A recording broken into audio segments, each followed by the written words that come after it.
Bismillahirrahmanirrahim. Assalamualaikum warahmatullahi wabarakatuh. Alhamdulillahirabbil alamin. Allahumma shalli ala sayyidina Muhammad. Rabbi shrah li sadri wa yassir li amri wa hlul 'uqdatam min lisani yafqahu qawli. Alhamdulillah, sahabat tilawah dan rahmat Allah. Kita lanjutkan pembelajaran kita, yaitu melanjutkan maqam nahawan dengan tingkatan nada nawa. Ya, sahabat tilawah dan rahmat Allah, pada pertemuan yang lalu kita sudah mempraktekkan awal maqam nahawan. Ya, sedikit kita ulangi. Mari kita buka surah Al-Isra ayat 12. Nahawan dengan tingkatan nada awal maqam nahawan. Mubsiratan litabtaghu fadlan min rabbikum wa lita'lamu 'adadas sinina wal hisab.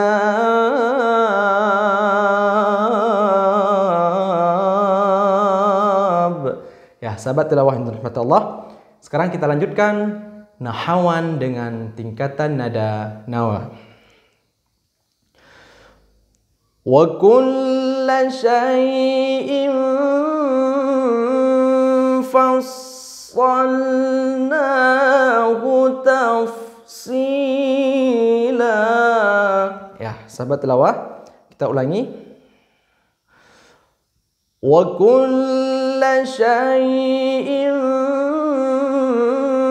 fassalnahu tafsila. Ya, kita perhatikan perkata wa kulla syai'in. Ya, wa kulla syai'in fassalnahu tafsila.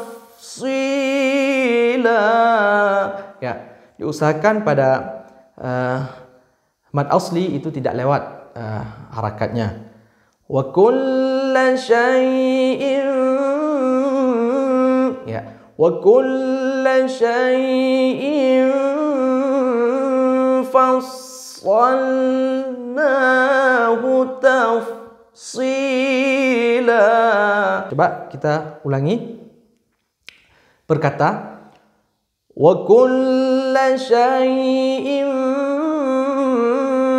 wa kulla syai'in fassalnahu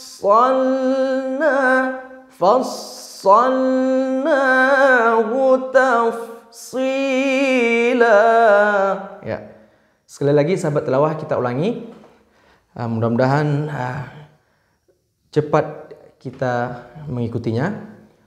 Wa kulla syai'in fassalnahu tafsila. Ya, tafsila itu merupakan mad awal. Wa kulla syai'in fassalnahu tafsila.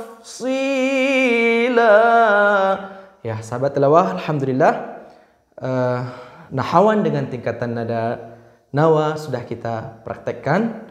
Ya, sahabat tilawah, insyaallah pada pertemuan akan datang kita akan lanjutkan dengan jawab nahawan. Baiklah sahabat tilawah yang dirahmati Allah, pesan saya semoga tetap selalu istiqamah. Semoga Allah memberikan kemudahan bagi kita semua. Amin ya rabbal alamin. Wassalamualaikum warahmatullahi wabarakatuh.